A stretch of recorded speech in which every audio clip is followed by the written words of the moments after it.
السلام علیکم ناظرین، آپ دیکھ رہے ہیں پی سی ورلڈ نیوز۔ میں ہوں ردا سندھو۔ سیکرٹری پرائمری اور secondary health Punjab captain retired Muhammad Usman نے کہا ہے کہ ٹائیفائیڈ سے بچاؤ کے حفاظتی ٹیکے لگانے کی خصوصی مہم کا آغاز 1 فروری سے کیا جا رہا ہے۔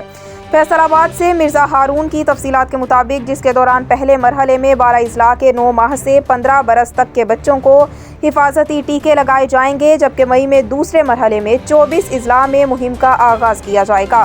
ٹائیفائیڈ کانجوگیٹ ویکسین بچوں کو مہلک بیماری سے تحفظ فراہم کرے گی۔ انہوں نے کہا، اس سلسلے میں میڈیا، عالمی ادارہ صحت، یونیسیف کے نمائندگان، ڈاکٹرز اور تمام پارٹنرز کا تعاون ناگزیر ہے۔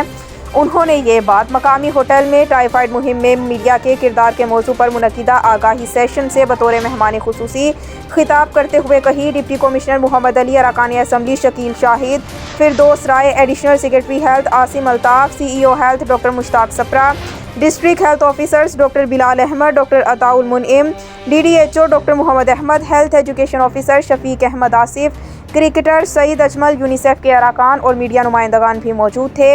اس موقع پر ٹائیفائیڈ بخار کی وجوہات، پھیلنے کے اثرات، اس سے بچاؤ کے طریقوں پر مبنی ویڈیو ڈاکیومنٹری بھی دکھائی گئی۔